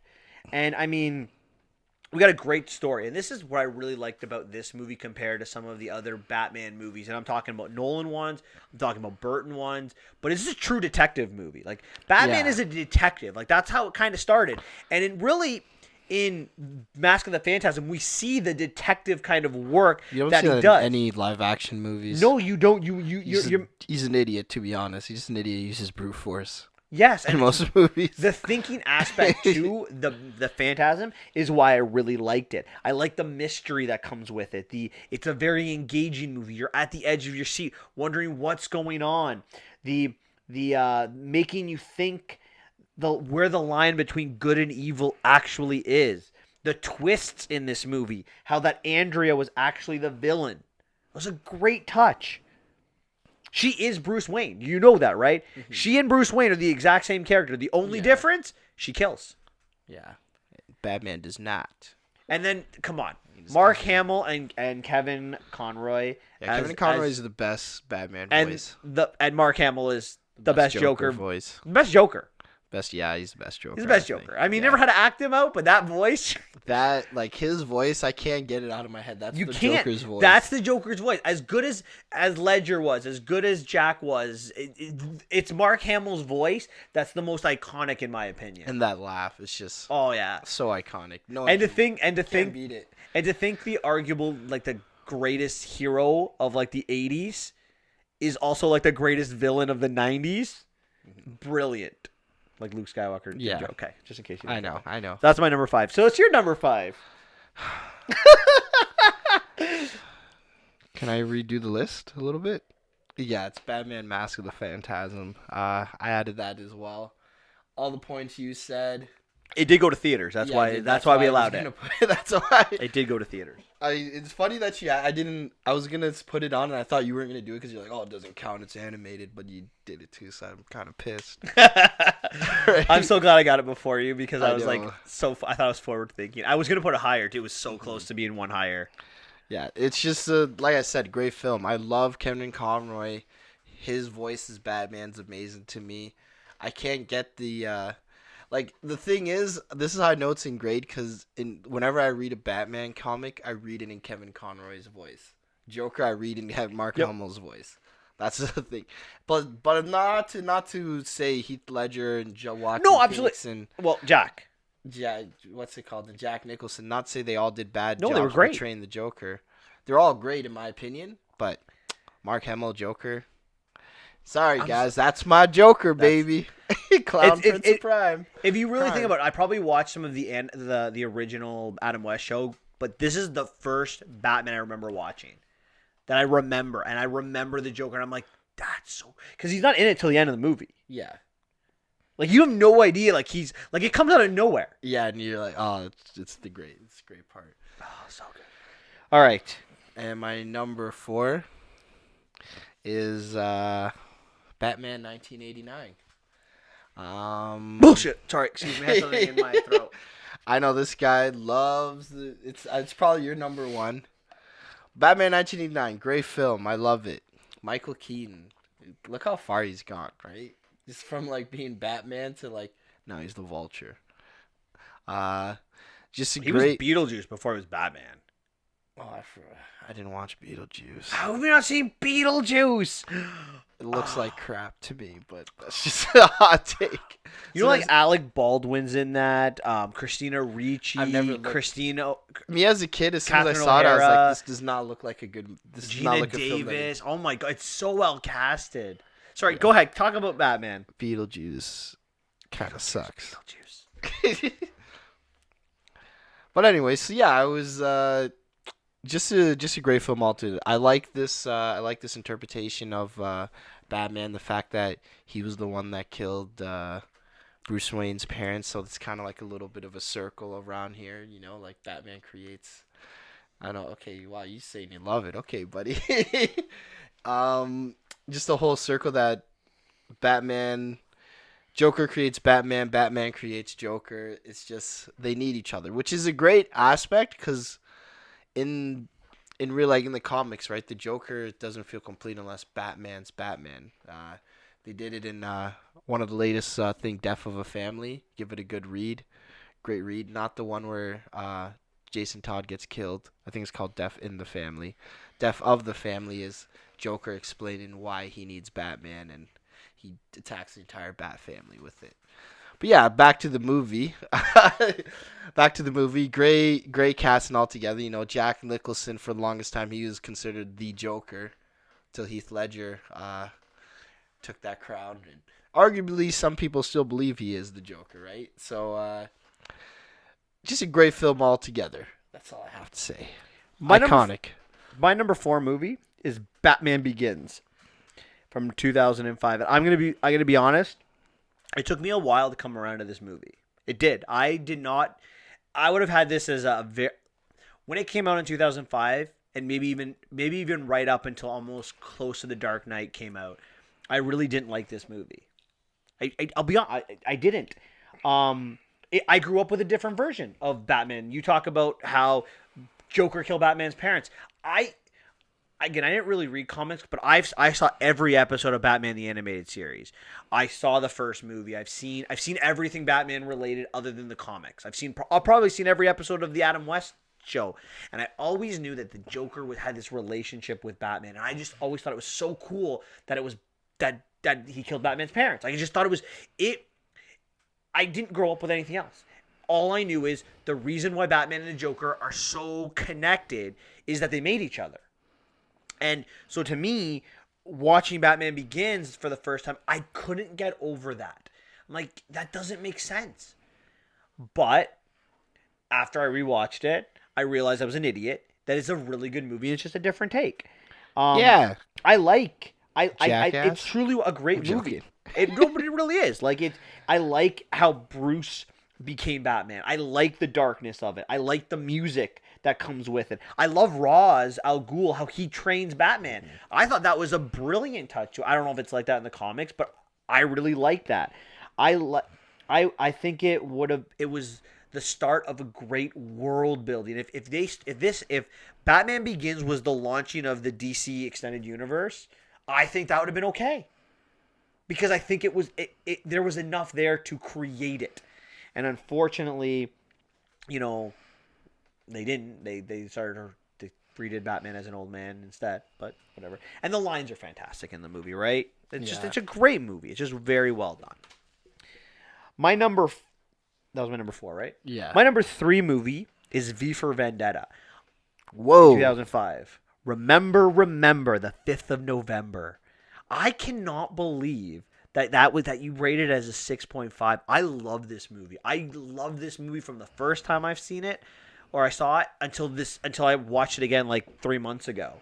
I absolutely adore this movie. I think Hugo Weaving is sensational as V. The dialogue that he speaks is phenomenal. I think Natalie Portman's really good in it. But what I really loved about this movie is the concept. This is England becoming fascist Germany, Nazi Germany. This is what it's becoming, right? You have people who've lost their liberties. They're killed because they're different, like the camps that we talk about because they're gay. And I think this is relevant to our society today, right? Like, this is not a movie that's not relevant. Like, look at throughout our world, this populism that's growing, this fear of people that are different, the anger, the loss of liberties that we're going through today. I think it's relevant. I think people should watch this movie and just show you what a society that doesn't vote, that takes their liberties for granted, can turn into. And there's a message there that I think that's important. And I think the thing that I really liked about the movie is the ending, where V says to Natalie Portman's character, he's like, I can show you the door, but I can't blow up Parliament. That's not my job. You have to do it. It has to be your generation to take the lead and to lead England through the future. And he goes away, right? It's not about power. He doesn't make the decisions for everyone. He just merely shows them another side of it. And I really like that about that movie. And it's my number 3. That's a good point. It might raise a little bit now that you listen to you talk. When was the last time you saw it? Probably like 2 years ago. Oh, I love it. You should watch it again. I can watch that movie all the time. It's so good. Okay. These are subject to change. This list. All lists are subject to change. Okay, I'm on 3. Yep. Number 3 is Batman Begins. I'm not gonna lie. Spoiler alert. My top 3 movies are all going to be Nolan-based. Which ones? You probably know, but it's no surprise. But actually, I'm a little surprised. I would have thought you mixed 2 and changed 2 and 3. No, Batman Begins is like everything. Great film. All you said. Ra's al Ghul, another one of my favorite Batman villains, portrayed pretty well.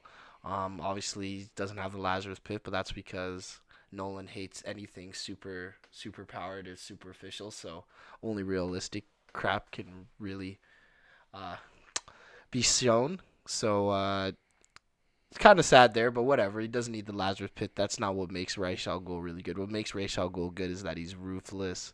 Wants to get the job done by any means possible, right? And he believes Gotham is a poison on the world, and it needs to be cured by blowing up the entire city and committing a mass terrorist act. And it's funny that he's the real bad guy behind the thing. You don't see it. Well, I knew he was the real bad guy behind the whole thing, but you don't really, you see Scarecrow as well, which is a good interest. I like it because the characters are really good. You know, the way that the villains he used, they all portray really well and work in his universe as well. You did a good job saying the world building and getting everybody prepared for it. And yeah, great film. My number two. Can you guess my number two? Dark Knight Rises. Yeah. The Dark Knight Rises, okay? Bane carries this movie for me. Like, I know you hate you. I love Bane. I'm a nodding in agreement. No, not Bane. I know you think, but like, I love this film. It's almost like, to me, it's not, me personally, I don't think it's that much worse than I don't know, worse is a bad word. It's Dark Knight. Oh crap! Whatever. We know it's number one. You said it wrong. You said it was top 3 with Nolan movies. Dark Knight Rises is like this to me, right? It's very, very close, very tight, very intricate. I love just the way Bane's portrayed. I love that Talia al Ghul is in the movie as well, and she was a villain. I knew she was a villain the whole time, but it's just nice seeing that, right? Because it's just. I really love this world and the way it's portrayed. I love the realism in the world. It's not something that I thought I'd get used to.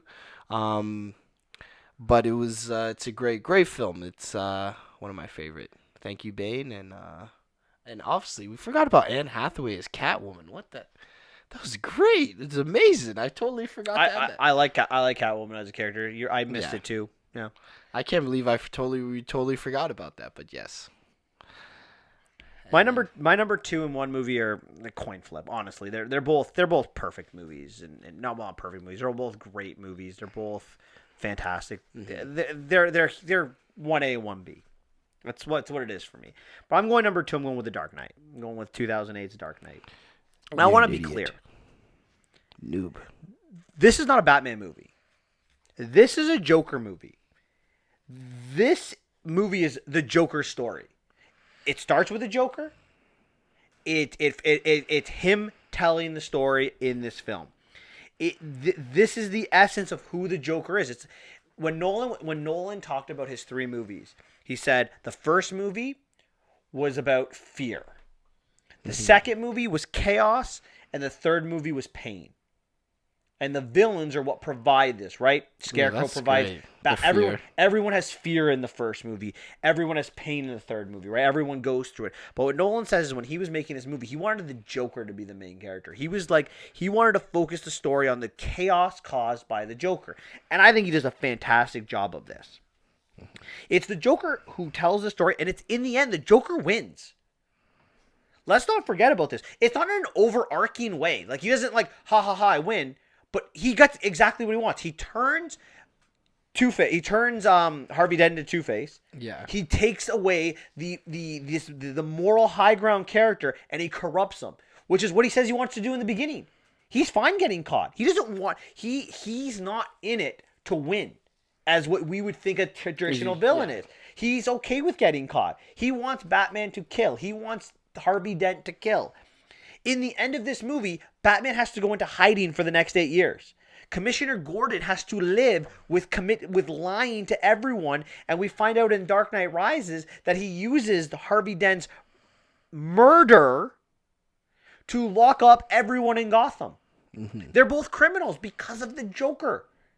That's what he does. Yes, he doesn't win in Batman Dies, but that's not what Joker wants. He doesn't want Batman to die because...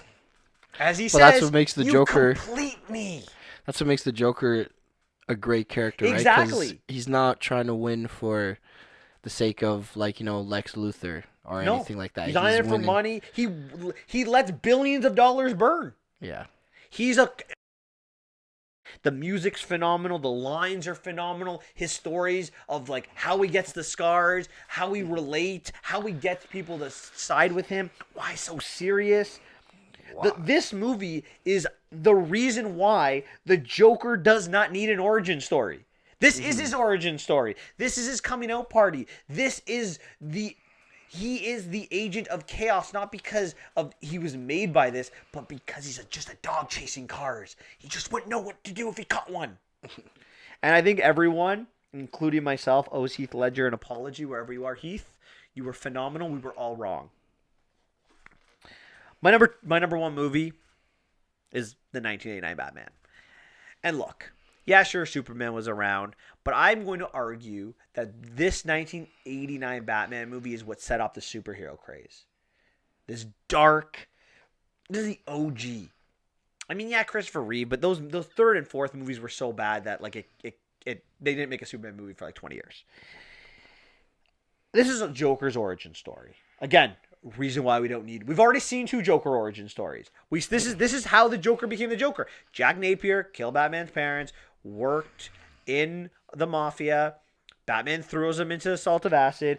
I made you, you made me first kind of thing. Great scenes. This is a more traditional Joker, right? Yeah, sure, he believes in chaos and all of that, absolutely. But it's more of a traditional, like, haha funny instead of like the serious funny that you get from Heath Ledger. The characters are great. Look, I'll admit this is biased. The Dark Knight is probably the best. If I was ranking what's the better movie, it's The Dark Knight. But this is my favorite. And I grew up with this. It's my favorite movie. But like I said, it's like my Batman is Keaton, my Joker, okay, is Mark Hamill, but like my real life Joker is Jack Nicholson because it's the first one I remember. And like that's it, right? That's what did Heath Ledger do a better job? Probably, but doesn't mean he's my favorite. My favorite is Jack Nicholson because that's who I watched first. That's who I grew up with. But at the end of the pardon? I did. I said I did. I said the Joker. No. That's my. I said Mark Hamill is my Joker, but I said Jack's my real life Joker. That's what I said. So it's 1A and 1B. Painted that's mustache. What these two are. Anyway, that's it. That's mine. Go ahead. Number one. My number one is The Dark Knight Rises. The Dark Knight Rises, eh? It's number two. It was that good. It's your number two and your number one. The Dark Knight. Sorry. I loved just. This is one of the movies, like, straight from the opening scene, I fell in love. Like, it was just the scene where they just start robbing the car. It just shows, right then and there, I'm like, this is a Joker I can get on board with. Already smart, planned, calculated. Everything that he did, that's everything the Joker's supposed to be. You can't. Sorry, Arthur Fleck, but I don't know if Arthur Fleck could ever pull something off like that. Nope. Honest, right? The right from then and there, I'm just like, okay, this is where we're in full gear, right? Just the way, like you said, the way he outwits the mafia, everything that he says is true. This guy's a squealer. I know a squealer when I see one. The FBI doesn't have jurisdiction, but Batman doesn't. I mean, the FBI has jurisdiction, but Batman doesn't. It's great. It's a great film altogether, right? Just the fact that Joker wins, he's right. Technically, some people think Joker's the hero of the film because the sacrifice of Harvey Dent locked up all those criminals. So technically, maybe the Joker really is the hero. Right? And he got rid of Batman. There was no need for Batman, right? So some people argue that in a theory as well, right? Like I said, great film altogether. One of my favorites. Like probably, it's even up there for Nolan. It's not. Yeah, it actually could be top 3 Nolan film for me. It'd be close. It'd be close for Nolan movies. Nolan has such good. Like I mean, I criticize The Dark Knight Rises a little bit, but I give it an 8 out of 10. It's still more than you gave like some of your movies on the list. Yeah, right. They're good movies. They're really good. They're really thought out. They're connected. Like really, it's one movie. Yeah. Fear, chaos, and pain. And I like how he thought it, like the villains all represent that, and that's great. Like he put it as an artwork. He showed like superhero movies can be like an art. And so what you're saying is Martin Scorsese's wrong. Yeah, it can be. Christopher Nolan made great ones. And they probably had green screen too, so can't say, right? But like I said, great film. The only thing, like, now I've seen Batman save Gotham. What I kind of want to see is, like you said, Batman as a detective. Like, give me him in a smaller setting, like one night in like Arkham, like the game, where he has to solve a problem or anything like that, and solve a mystery or anything. But you can do that. Like Mask of the Phantasm proved that you can do that. Yeah. It's just a matter of do they want to, and I don't think they do. I think they rather make him mad, big, save the city, blah blah blah. But that's where I think the DC, all their movies fail. They take their movies too big scale. Let's have like 18 villains, and we don't need that. Yeah. You don't need small look. And again, I don't hate to talk about Marvel again, but that's what they do. Small scale. Big scale when you get into the universe building, right? Like when you need the big bad, like that's smart business. If you make it too big, like the Dark Knight Rises could never work in the DCEU, because for 6 months, terrorists took over Gotham City. Yeah, where was everyone else? That's true. Government. Oh, whoa! Sorry, where was the government? We're canceled now. Beep beep. You got us canceled. Why would you do that, man? But where was the government, right? Where was the government? They were scared. They were remember he was going to blow up the city? Yeah, if they come in. But they were going to do it in the end anyway. Yeah, so you can't negotiate shows up, it's like, we're going to actually do it this time. I don't know. All right, that's our top 10 DC movies. We want to know your opinion on 3 movies none of you guys made mention. Okay. So nobody had Lego Batman, which as a kids movie, as comedy, as Marvel as you can get with silliness. So what we were asked was there's a couple of movies that weren't on our list. So about Lego Batman, I didn't like Lego Batman, where Joker and Batman are hugging it out. So I mean, if you listen to our podcast on what I thought of the Joker, seeing him as a character that would need to hug Batman, I that's why he's not on my didn't make my list. I wasn't a big fan of Lego Batman either. Okay. But that's fine. Second movie, Alan Moore's epic piece, The Watchmen. The Watchmen. The Watchmen is the second one they want to know. Watchmen was almost. It was almost there. I don't like Watchmen. I didn't like it. It's not my. You didn't understand it, but that's okay. I didn't like it. You didn't understand it. I didn't like it. You didn't understand it. Anyways, the biggest one, History of Violence. History of Violence? How could you guys not even look at that? You look at I didn't even superhero movies, that's and you ignore it is a classic book that was made into a movie. Yeah. It's technically a DC movie, but it's a company that DC owns. Yeah, no, I didn't even look at it, nor would it have made my list. I was looking at the list, but I never watched it.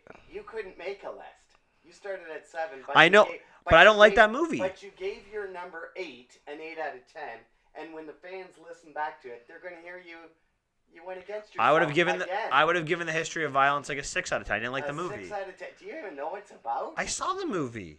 I never watched the It's History with of Violence. Aragorn in it. Let me tell you. Aragorn. Watch the movie. It's excellent. As for not understanding, Maria Bello was in it. Like, I've seen the movie. You talk about Vendetta. It's a great political statement. Okay. There's no better political statement than what goes on in The Watchmen. Nothing better than that. I didn't like The Watchmen, but you didn't understand it. Again. What I think with you, Mike, is you love Marvel because Marvel is a kiddie-friendly movie, and DC is for hardcore fans. And like Xavier said, the difficulty with DC sometimes is they go away from great plot lines that they have in their animation movies and their books. They lose that. As for Jack Nicholson, Jack plays Jack. It doesn't matter. He's the Joker. What else can we say? All right, we're gonna cut it. All right, guys. Next week on the podcast, we got Maleficent, Zombieland Double Tap, and we were gonna go from the vault, and we were gonna surprise you with a movie from the vault. Yeah. Anything else? Anything else for the week? No. Remember, go Patriots, watch Survivor, and Happy Thanksgiving. Happy Thanksgiving, guys. Canadian Bye. Thanksgiving. Yeah, Canadian. Or Columbus Day. If you're American. We don't celebrate that. Yeah, but if we have American listeners. It's not good for the indigenous people, you know. Let's not say that. Have a great week, guys.